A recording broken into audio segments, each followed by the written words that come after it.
Ciencia, deporte, ciclismo, triatlón. Esto es Training for All, tu podcast de referencia. ¿Qué tal, amigos? Bienvenidos un día más al podcast de Training for All. Hoy nos toca hablar de un tema que creemos que es muy importante. En este caso, pues un tema tan determinante, pues que puede llegar a ser el que determine en qué tipo de pruebas tiene que correr el corredor o si tenemos que cambiar el perfil del corredor para adaptarse a cierto tipo de pruebas. Y este no es otro que en este caso, pues bueno, el perfil de potencia. Y es que este, como ya habréis visto seguro en otras informaciones, pues el que determina cuáles son los puntos fuertes y cuáles son los puntos débiles del deportista. Hoy, para hablar del tema, pues estoy acompañado de Gabriel Garrido, de Sergio Fuentes y de Jesús Rico, mis compañeros en este podcast. Y en concreto vamos a daros las claves de cómo se determina este perfil de potencia, cómo lo podemos extraer, la disyuntiva que existe entre las pruebas de laboratorio y este perfil de potencia, cómo en la competición existe cierta controversia porque siempre se ha creído que de ahí podríamos extraer un poco las demandas competitivas de la propia competición y cómo esta no casa del todo con el perfil de potencia del deportista, ya sea porque en la competición no se hacen esfuerzos máximos, porque evidentemente no vas a hacer un esfuerzo máximo de 5 minutos dentro de una competición si la competición dura 3, 4, 5 horas o lo que sea, ¿no? Y cómo en este caso, pues la fatiga, el trabajo total puede determinar también una variación en este perfil de potencia. Así que nada, sin más, voy a dar el paso a mi compañero Sergio para que empiece a exponer el tema y nos dé las claves de cómo trabajar este perfil de potencia y que introduzca un poquito todo lo que hemos aprendido. Hola a todos. El tema de hoy, que presentamos hoy, es muy recurrente actualmente porque el uso del potenciómetro ya se ha explorado totalmente en la mayoría de ciclistas. Entonces, en este paper lo que se le da es un enfoque y una justificación más científica a toda la parte más práctica que se viene utilizando desde hace varios años, ¿no? Desde que comenzó pues esta, entre comillas, revolución del uso del potenciómetro. Y la verdad es que se ha avanzado bastante, ¿no? Desde aquel entonces hasta ahora, con el simple ejemplo de que pues hace unos años atrás lo más común era usar el típico test de 20 minutos para sacar nuestras zonas de entrenamiento o así pues valorar nuestro estado de forma, ¿no? Entonces, pues ahora lo que hemos pasado es a un enfoque mucho más completo y complejo de todo esto, ¿no? Para analizar pues tanto nuestras zonas de entrenamiento como nuestro estado de forma. Para ello, lo que solemos usar es el perfil de potencia, tanto del deportista en este caso, como de un tipo de prueba, teniendo en cuenta pues, las diferencias obvias entre las diferentes modalidades, etcétera. Entonces, todo esto nos permite detectar fortalezas y debilidades del deportista en base a esos requerimientos de la prueba en cuestión a la que se vaya a enfrentar. Y el trabajo que presentamos hoy pues habla un poco de eso, ¿no? De cómo se puede llegar a elaborar ese perfil de potencia. Y lo que se hace en primer lugar en este estudio es un poco analizar los métodos por los cuales se puede llegar a elaborar ese perfil de potencia. El primero de ello pues sería simplemente lo que es analizar o tener en cuenta la potencia media de una prueba o evento. Que esto puede dar una idea pues, aproximada de cómo son esas demandas, o un poco el ritmo o el ritmo dominante o las características fisiológicas dominantes generales de esa prueba, pero presenta muchas limitaciones. No tiene en cuenta ni el tipo de perfil, ni la climatología, ni cómo se ha distribuido ese esfuerzo a lo largo de la prueba. ¿Vale? No sirve nada saber que en una prueba de 4 horas la potencia media ha sido de, por ejemplo, 250 vatios y resulta que nos estamos perdiendo que al inicio pues han salido 20 o 30 minutos a 300 vatios, por ejemplo. Nos estamos perdiendo mucha información, muy importante. Otros de los métodos que se exponen en este trabajo para la elaboración del perfil de potencia sería agrupar lo que es la distribución de potencia en un gráfico de bar. Todo lo que nos sirve es para ver un poco cuáles son las demandas más concretamente de ese evento, de una forma pues, más precisa que la anterior, porque nos permite saber el tiempo que se pasa en cada una de esas intensidades que hemos agrupado en el gráfico. Pero esto obviamente pues también cuenta con muchas limitaciones, como decíamos antes, ¿no? Por ejemplo, el factor aerodinámico no se tiene en cuenta en este tipo de gráficos y de análisis. Otra desventaja de todo esto pues sería que no aporta información específica de cómo se ha conseguido ese esfuerzo. Es decir, no es lo mismo que los esfuerzos sean muy largos y prolongados a que se alcance el mismo tiempo en dicha duración, pero a base de esfuerzos cortos y repetidos en el tiempo. Entonces, eso cambia mucho los requerimientos de esa prueba. Una solución que se propone en este estudio, en este trabajo, para un poco hacer un análisis del perfil de potencia más exacto, pues sería agrupar esas duraciones de potencia según los hitos fisiológicos de cada deportista. Entonces, esto nos permitiría pues, un análisis más concreto y nos ayudaría a entender mejor las claves de esa prueba para cada uno de nuestros deportistas. Otro de los métodos, ¿no?, que se pone en el artículo es pues, analizar los mejores picos de potencia de esa prueba.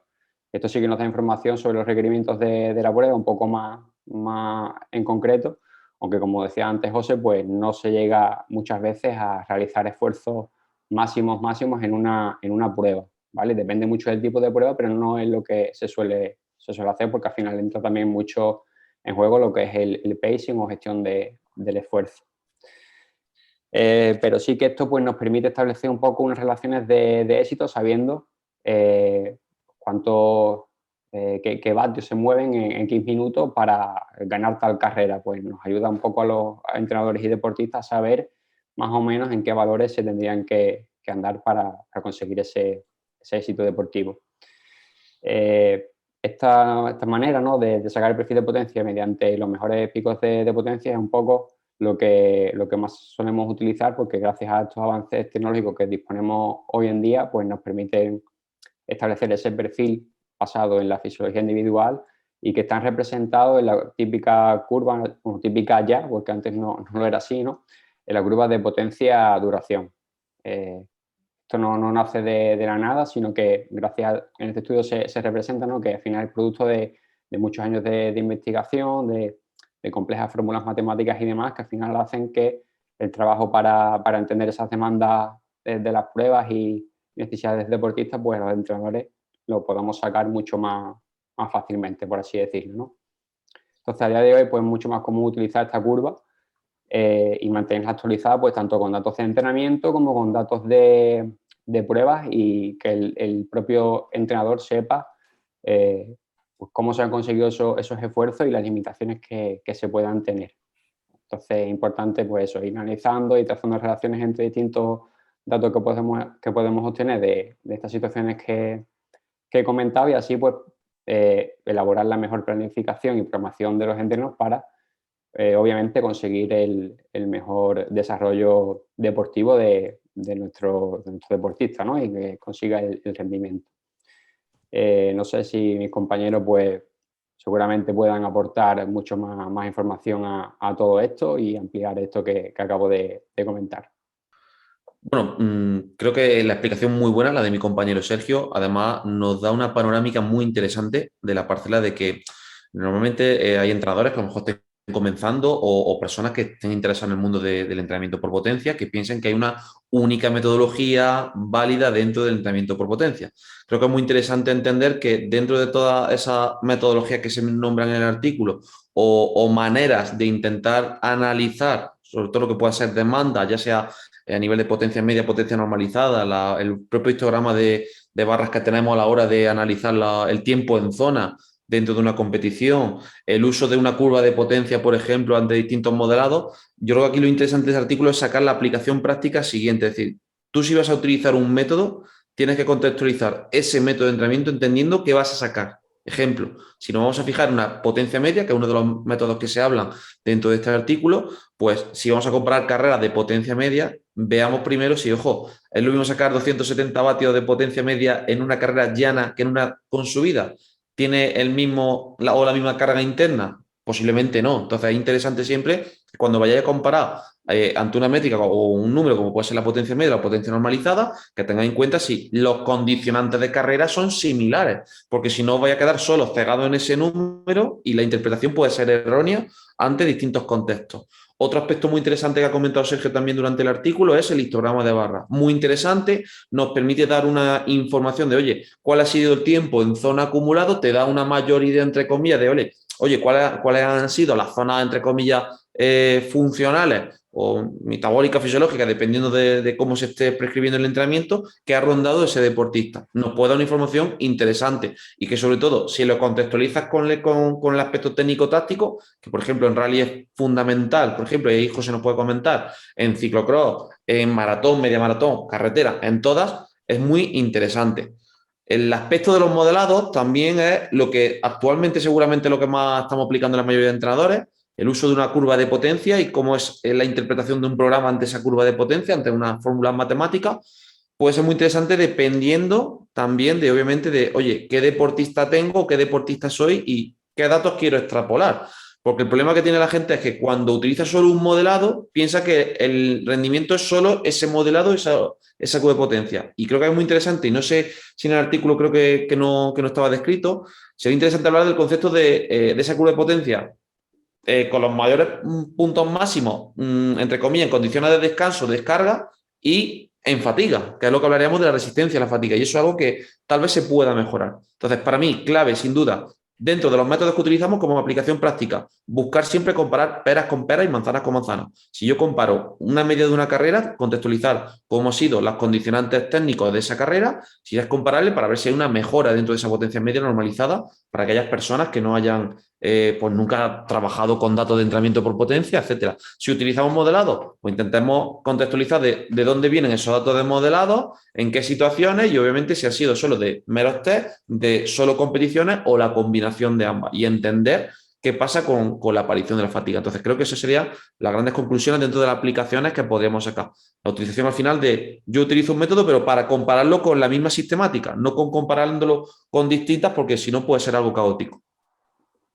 Sí, una puntualización, sí que se menciona la resistencia a fatiga y sí que nos invita un poco a eso. No sé si Jesús lo ha tenido en su parte y si no, no te preocupes porque la conclusión creo que también lo llevo yo, así que sí que está. Vale. Bien, pues como conclusión a lo que han comentado mis compañeros, quiero comentar algunos datos clave extraídos de este estudio. En relación al modelado de la curva de potencia, se deben incluir una serie de esfuerzos, es decir, unos esfuerzos de sprint entre 10 y 15 segundos y al menos 3 esfuerzos máximos entre 2 y 15 minutos. Esto, lógicamente, va a depender del nivel del deportista, de los datos previos que tengamos, de los aspectos psicológicos, etcétera. También quiero comentar que estos esfuerzos se pueden completar en una sola sesión de entrenamiento, aunque es recomendable dividir estos esfuerzos en 2 días consecutivos, aunque si por disponibilidad del deportista hay que actuar de otra forma, por motivos laborales, familiares, pues también se pueden establecer otros protocolos. Por otro lado, en relación a la orden de estos esfuerzos, se pueden asignar al azar o según la preferencia del entrenador y del propio deportista y también atendiendo a experiencias previas o factores psicológicos, entre otros. También quiero comentar que la recuperación entre esfuerzos dentro de una sesión de test se debe establecer como mínimo 30 minutos, ¿vale? Con un RPE inferior a 2. Por otro lado, también quiero comentar la importancia de tener calibrado correctamente el potenciómetro. De nada nos vale unos protocolos perfectos, mucha ciencia, 20 artículos y al final salimos con el potenciómetro mal calibrado. Entonces, eso es lo primero, empezar por el principio, ¿vale? Y bien, ¿para qué sirve todo esto? Pues, entre otros aspectos, como han dicho mis compañeros, para establecer unos puntos fuertes y unos puntos débiles del deportista, para así enfocar los entrenamientos de una forma correcta. Y también para determinar qué competiciones se adaptan al deportista en función de lo que hemos comentado anteriormente. Y así, pues, guiar mejor al corredor al tipo que al tipo que mejor se adapte y con el que mayor rendimiento o disfrute va a obtener. Vale, bueno. Antes de dar mi conclusión, voy a replicar un poquito aquí a mi compañero Jesús, en lo último que ha dicho.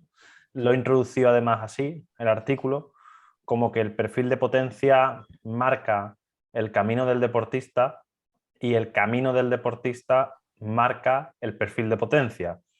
Es decir, tendremos gente que sean muy glucolíticas y que tengan una primera parte del perfil de potencia, teniendo en cuenta que comienza por intervalos de un segundo, como hemos dicho aquí, incluso llegando hasta los 180 minutos. Lo que pasa es que nadie mide 180 minutos, eso no lo vamos a hacer. Y bueno, hay gente que es muy glucolítica y sin embargo le gusta el maratón o le gusta el ultrafondo o le gusta la gran fondo. Entonces seremos nosotros, entrenadores, los que tendremos que cambiar o en lo que esté en nuestra mano de ese perfil de potencia y además, como os ha dicho antes, atendiendo un poquito a la resistencia a la fatiga. Así que nada, voy a terminar un poco mi conclusión y es que, bueno, viendo la cantidad de recursos con los que contamos hoy día y lo que ha avanzado la ciencia en este aspecto en concreto, sobre todo la gente que tengo en mi entorno, empezando evidentemente por la gente que trabajamos en todo el grupo de training, que creo que utilizamos bien, o por lo menos lo utilizamos, este perfil de potencia para guiar a nuestros corredores, ya sean de una modalidad o de otra, ¿no? Y creo que es súper importante que tengamos en cuenta la cantidad de test de campo que existen a día de hoy, la cantidad de pruebas de laboratorio y la combinación de ambas. Y por supuesto, destacar también la parte cualitativa. Y es que no hemos hablado de eso, sino esa parte sería cuándo hacemos los test, ¿ok? En qué momentos del año, y esta es la parte que yo quería un poquito con la que quería concluir, ¿no? Y es que creo que hay 3 momentos que son muy importantes donde debemos incluir esa parte, esos test. Para mí, una súper importante sería cuando haga falta, es decir, cuando necesitemos realmente actualizar un dato del perfil de potencia para trabajar algo en concreto. Pongo un ejemplo. Si vamos a trabajar consumo de oxígeno, no tiene ningún sentido que no hayamos actualizado la potencia en 5 minutos o la potencia en 3 minutos, cada uno lo que utilice como referencia. Como han mencionado antes mis compañeros, las referencias de cada uno las tomará cada uno, pero en este caso pues no tiene ningún sentido que no hayamos actualizado el parámetro que vamos a trabajar, porque no tiene sentido. Es como si trabaja resistencia a la fatiga sin saber dónde están los datos de la curva de potencia con fatiga, porque entonces estás trabajando a ciegas, ¿no? Luego, otra fase temporal donde creo que habría que introducir los test es previo a la competición, para poder establecer estrategias competitivas. Es decir, ya hemos trabajado todo, las características que hayamos visto y nuestra competición X, objetivo, está ya cercana, y para saber un poquito cómo estamos en un microciclo de descarga o incluso a lo mejor incluso durante el tapering, porque no está contraindicado en ningún sitio, podríamos medir esa parte de la curva de potencia que creamos que nos puede dar un plus de información para luego ir a la competición con más garantías, ¿no? Y, por supuesto, durante el periodo competitivo, esa sería la tercera parte. Es decir, cómo ese periodo competitivo, donde a lo mejor no podemos introducir tantos entrenamientos específicos, sino que se nos vienen encima las competiciones, y es bueno medir precisamente para seguir obteniendo información, ya que la competición, como se ha mencionado a lo largo de este podcast, no es quizás el mejor reflejo de ese perfil de potencia, porque nunca, o por regla general casi nunca, vamos a obtener nuestras mejores marcas personales de potencia en los diferentes hitos, desde el segundo hasta X minutos, porque la competición pues va a tener un tiempo determinado. ¿Cuándo sí lo vamos a obtener? Y además está mencionado en el artículo, cuando la duración de la prueba coincida con un hito de ese perfil de potencia. Vamos a poner un ejemplo, igual que antes. Vamos a poner una prueba que dura 3 minutos, ¿vale? pues entonces obtendremos nuestro mejor dato en 3 minutos. Pero en caso contrario, pues esto no pasará. Así que nada, esa básicamente es mi conclusión y doy paso a mi compañero Sergio. Sí, totalmente de acuerdo contigo, José. Bueno, y un poco también derivado de todo este tema, pues decir que en gran parte de los avances, ¿no? Ya no solo a nivel tecnológico y en cuanto más a nuestra parte, ¿no? Como entrenadores, sino a nivel más de los deportistas, que cada vez el nivel en carreras pues, de regionales o provinciales y demás, cada vez está subiendo bastante. Y yo creo que obviamente es porque la gente cada vez tiene más conciencia de todo esto y cada vez está entendiendo mejor lo que es el proceso de entrenamiento, y gracias también a todo este avance de la tecnología, pues nos está permitiendo, como decíamos, a los entrenadores también hilar mucho más fino, saber qué queremos trabajar, bueno, mejor dicho, qué necesitamos trabajar en base al objetivo que tenemos, ¿no? Y bueno, ya ahí entraría un poco lo que tú has mencionado, que muchas veces pues el objetivo que tiene el deportista quizás no es lo que más se adapte a su perfil, pero bueno, al final la mayoría de deportistas que llevamos no son profesionales y también lo hacen por diversión y tienen que buscar eso que les gusta, ¿no? Pero yo creo que sí, ¿no? Y nuestra experiencia está que al final los deportistas cada vez se van prestando más a hacer test, ponen menos excusas, ¿no? Entienden que es una parte más del proceso de entrenamiento y es una herramienta que le va a permitir mejorar más porque facilita, ¿no? Y hace más exacto el trabajo del entrenador. Entonces yo animo a todos los deportistas que no pongan excusas ni mucho menos a hacer test, porque al final les va a servir de ayuda a ellos mismos y lo ayudará a seguir progresando en su rendimiento. ¿Gabri? ¿Se escucha bien? Sí, sí. Vale, yo totalmente de acuerdo al final también con lo que comenta Sergio y también muy importante también el aporte que has dicho sobre todo de que es que normalmente el rendimiento de una competición no es lo que define el perfil de potencia como tal, porque va a haber situaciones técnico-tácticas que no van a ser adecuadas. O sea, no, tú tienes que al final hacer un pacing, una regulación del esfuerzo que te va a impedir en muchas ocasiones el trabajarlo. Pero esto sería muy semejante como pasa, por ejemplo, en el entrenamiento de fuerza. O sea, puede existir el test de RM o puedes tener un valor de la RM o porcentaje, pero no tienes por qué en los entrenamientos de la competición conseguir siempre el mejor valor dependiendo de lo que te vas a encontrar en ese aspecto. Entonces yo buscaría sobre todo el aspecto relacionado para mí yo una de las frases o algo que me di de mi experiencia práctica cuenta a la hora de medir los rendimientos es que es interesante tener en cuenta tu curva de potencia, entre comillas, descarga, descanso o como lo quieras llamar, y tu curva de potencia con fatiga. Es que teniendo esos dos indicadores, de ahí parte todo. Parten las métricas, parten los aspectos funcionales, parte todo, prácticamente. Entonces, si tuviéramos que resumir eso, yo me lanzaría ese mensaje, que es interesante monitorizar tu máxima capacidad y tu capacidad cuando hay fatiga, máxima capacidad con fatiga. Y esa información intentar con el entrenamiento buscar que ambos valores mejoren. Si tu capacidad máxima no mejora, o sea, no va a mejorar tu capacidad de resistencia a la fatiga, entre comillas, con menos valores máximos cada vez. Es decir, si tú en descanso cada vez eres peor, seguramente en fatiga vayas a peor, aunque esto con ciertas limitaciones, entre comillas, y ciertos ejemplos que también nos podemos encontrar como perfiles deportistas que muchos hemos visto, por ejemplo, que en descarga hacen menos valores que con fatiga. O sea, yo me lo he encontrado personalmente, por ejemplo, muchos deportistas y muchos de vosotros seguramente. Entonces, yo creo que, resumiendo un poco, creo que la idea general sería esa. Pues sí, yo también como conclusión quiero comentar, relacionar este perfil de potencia también con la satisfacción del deportista. Hay deportistas que tradicionalmente se empeñan en competir siempre en las mismas pruebas, que requieren de unas demandas fisiológicas que quizás no sean las mejores para él. Por lo tanto, con herramientas como estas, que hoy en día son tratadas por muchísimos entrenadores y cada vez más a nivel amateur, profesional, pues podemos ver de verdad que competición le puede venir bien a ese deportista y quizás cambiar a ella porque va a rendir mejor y va a disfrutar mucho más.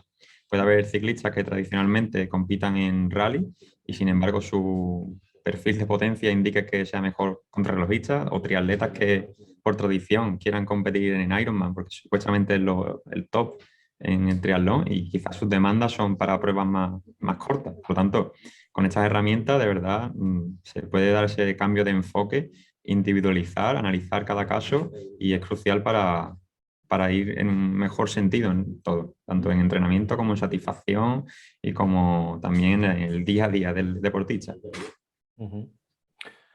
A mí me gustaría comentar una cosa que, escuchando a vosotros, pues se me ha ocurrido, ¿no? Y es que muchas veces, pues el deportista también hay que entender, o sea, la comunicación creo que también en esta parte, incluso en perfil de potencia, es súper importante porque muchos deportistas, yo diría que a nivel amateur casi la mayoría, cuando le programamos un test de esfuerzo, ¿no? Para ver cuánta potencia es capaz de hacer en X minutos, yo diría que muy poco porcentaje de eso se exprimen al máximo de verdad en ese test, ¿no? Y mucho, también por mi experiencia e incluso en mi caso personal, pues puede que consiga mis mejores rendimientos en una competición porque por diversos factores, cuando me enfrento a un test de campo en un entrenamiento, pues no soy capaz de exprimirme tanto como lo hago en una competición, porque también está probado científicamente que a lo mejor la sensación de esfuerzo en una competición a la misma intensidad es menor que si vas tú solo. Entonces eso también es importante de tenerlo en cuenta a la hora de saber qué datos estamos manejando y si esos datos están influenciados por otro tipo de factores que no son solo simplemente pues, los que han producido esos datos, ¿no? Por así decirlo. Entonces es importante eso también. Perfecto. Pues nada, gente, os vamos a dejar.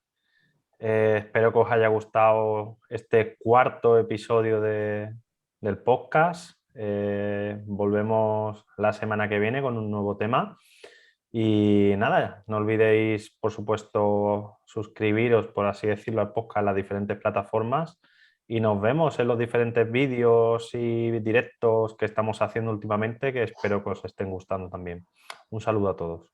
Chao. Hasta luego. La próxima.